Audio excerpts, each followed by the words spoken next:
Y retomamos salud mental en Enredada de la mano de Francisco Martínez Puyani. Siempre lo pienso a tu apellido, Fran. ¿Cómo estás? Bien, muy bien. Muchas gracias por la invitación. Un placer estar nuevamente aquí, Lo en mismo este espacio. digo. Saben que yo les voy a contar una... ¿Puedo hablar de parte de nuestras sesiones, Podés Fran? hablar de lo que quieras, podemos hablar de lo que quieras. En las sesiones con Fran empecé bajo una consulta específica que era que me oriente a acompañar los procesos adolescentes de mi hija, que a mí me sacaban de quicio, yo enloquecía, no sé si a ustedes les pasará, capaz que no, capaz que soy la única. Es muy típico igual, Sí, ¿eh? es muy típico, ¿verdad? Pero después descubrí que había un montón de otras cuestiones que eran propias y que no tenían que ver necesariamente con la relación con mi hija, y empezamos a hablar de salud psicológica, de salud mental. Y en esto, Fran, me di cuenta que el camino hacia el interior, a explorar cuestiones que las tenemos ahí y no le damos importancia, es súper importante. Entonces quería plantear en Enredada, desde tu punto de vista, de tu profesión, ¿cómo podemos empezar un camino hacia el interior? Bien. A ver, por ahí dando una respuesta rápida y simplista, sumamente simplista, podría decirte que alguna de las tareas específicas de un psicólogo muchas veces tiene que ver con hacer consciente algunas cuestiones que la persona en sus conductas realiza de manera inconsciente. ¿Bien? Entonces, y para responderte específicamente, lo primero que hay que hacer es literalmente mirar qué es lo que hacemos en el día a día. Cómo movemos las manos, hacia dónde nos llevan nuestros pies, qué cosas ingresamos a nuestro organismo. Es literalmente revisar las conductas. Todas aquellas cosas que muchas veces hacemos de manera automática o por inercia, por costumbre o por hábito. Y bueno, son las cosas que van configurando nuestro estilo de vida en el día a día y en procesos de largo plazo. Son los procesos también que van marcando el curso de nuestras vidas. Las personas con las que nos juntamos, los trabajos que tenemos, los intereses en los cuales nos vamos desplazando. Fran, perdón que te interrumpa, que todas esas conductas que no las tengo concientizadas hacen que mi vida sea como es. O sea, es la suma de comportamientos, de relaciones. Exactamente, a ver, la conciencia como tal empieza a desarrollarse desde que ya somos muy pequeños, solo que como carecemos del lenguaje, no podemos transmitirla. ¿Bien? A medida que vamos incorporando el lenguaje, vamos pudiendo ponerle nombre a un montón de aconteceres de nuestro mundo interno, dentro de los cuales van a estar todas las repercusiones emocionales, los aprendizajes, los placeres, los displaceres que nos genera nuestra relación con el entorno. A partir de ello aprendemos qué es permitido, qué no es permitido, qué nos gusta, qué no nos gusta, qué nos trae bienestar, qué nos trae malestar. Y muchas veces esas decisiones las tomamos en relación también, nuevamente, a esas respuestas del entorno, que principalmente o primeramente son nuestros padres o el entorno de cuidadores inmediatos. Entonces, muchas de nuestras conductas no conscientes, por inercia o automáticas, como las mencionaba anteriormente, muchas veces van a ser conductas que hemos aprendido de chicos para dar respuestas a un entorno específico y que las aprendimos como nuestra forma de desenvolvernos. ¿Cuál es el asunto? Que a medida que crecemos, nos desarrollamos, maduramos, vamos cambiando el entorno, van cambiando las situaciones, pero no siempre esos cambios de entorno son acompañados con cambios de conducta. Tal cual. Y entonces, si seguimos repitiendo algunos de los patrones de conducta más elementales.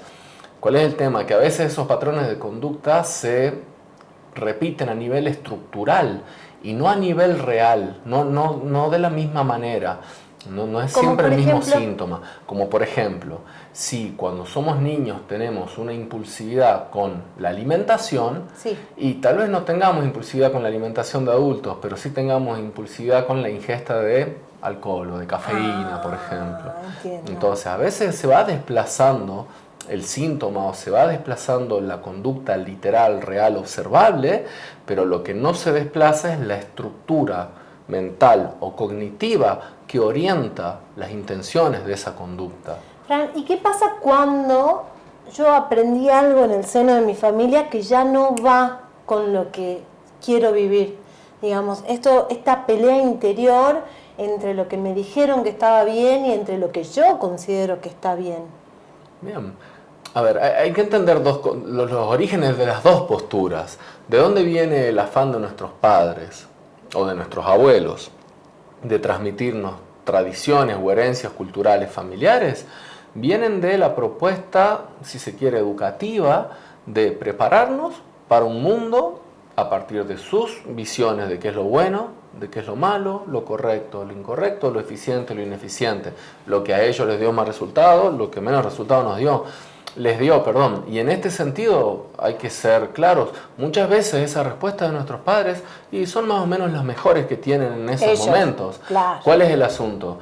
Que de manera análoga, como yo te lo explicaba anteriormente, nuestro contexto es distinto al de nuestros padres. No importa cuándo escuches esto, si lo digo yo, lo decís vos o lo dice tu hija, es lo mismo. El contexto es distinto, el consumo tecnológico es distinto, la visión de hombre y de mujer van a ser distintas, la visión de relaciones también, las visiones de empleo, van cambiando las cosmovisiones socioculturales del qué hacer con la vida. Bueno. Y esos choques se van a ir dando.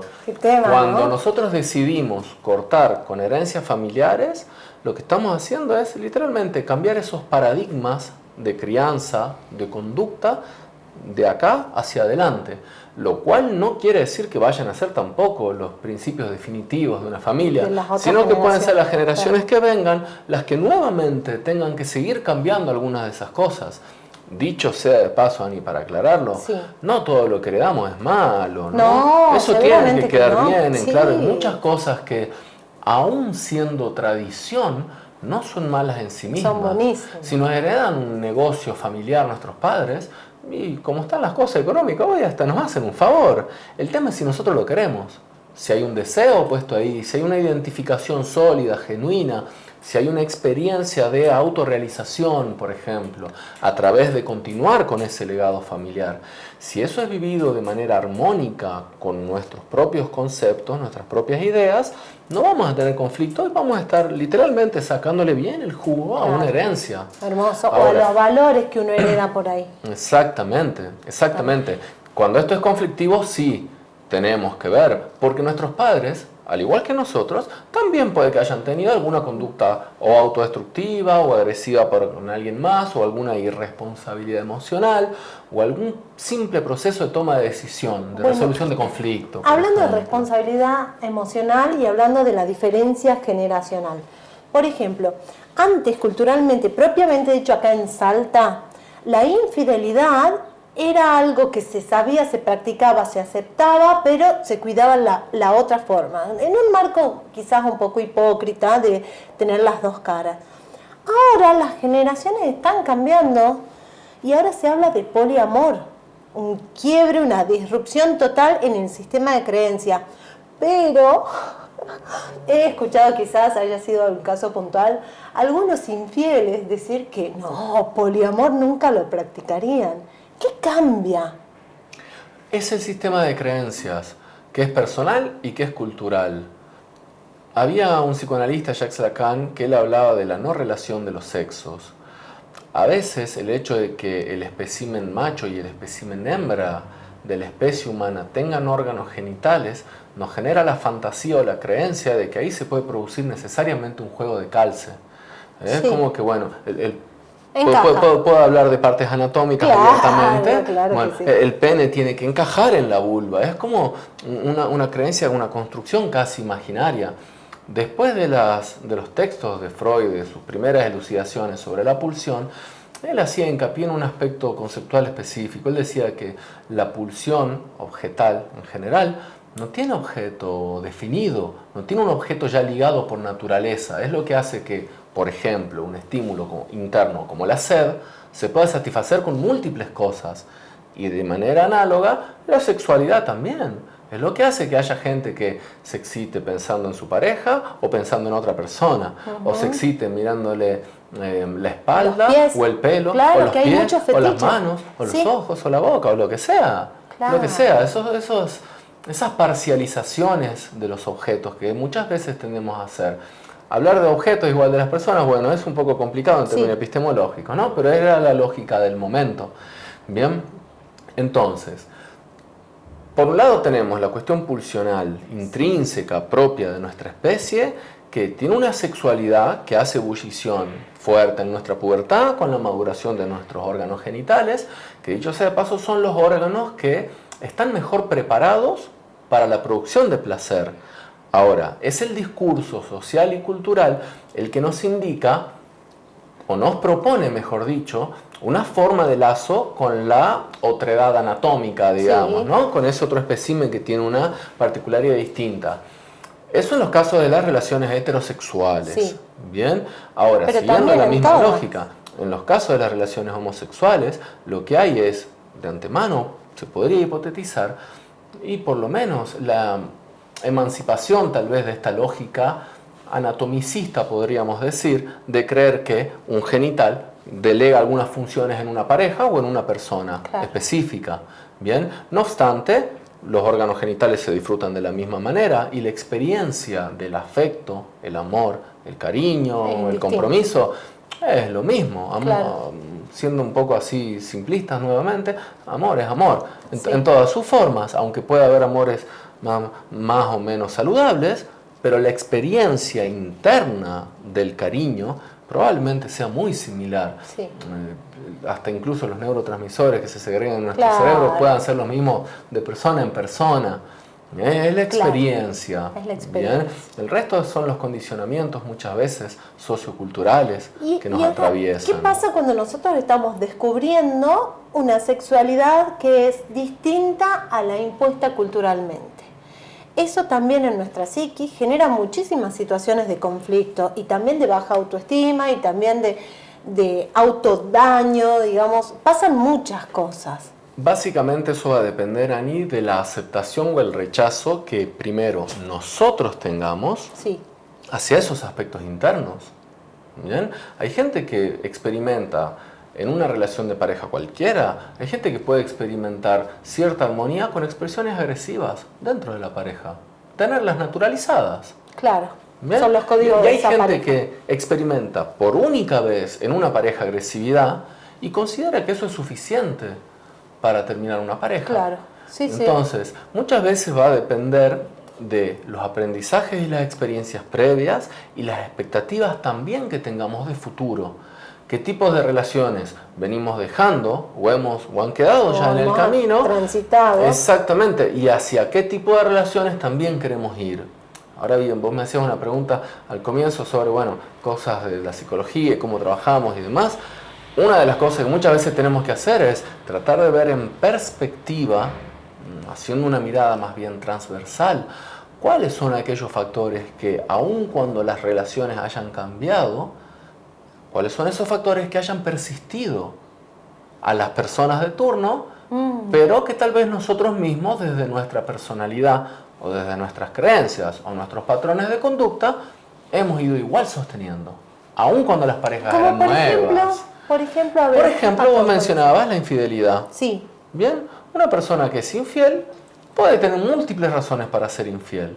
Bien, ahora, no es lo mismo una persona que es infiel en una situación particular, específica, podríamos llamar hasta única en la historia de una relación, a una persona que ha sido infiel de manera, independientemente de la frecuencia, pero de manera crónica con todas sus parejas. Claro, entiendo. ¿Se entiende? Entonces, si uno, un versito que está dando vuelta siempre en la conciencia colectiva, esta cuestión de que si repetimos la misma fórmula, el resultado también va a ser el mismo.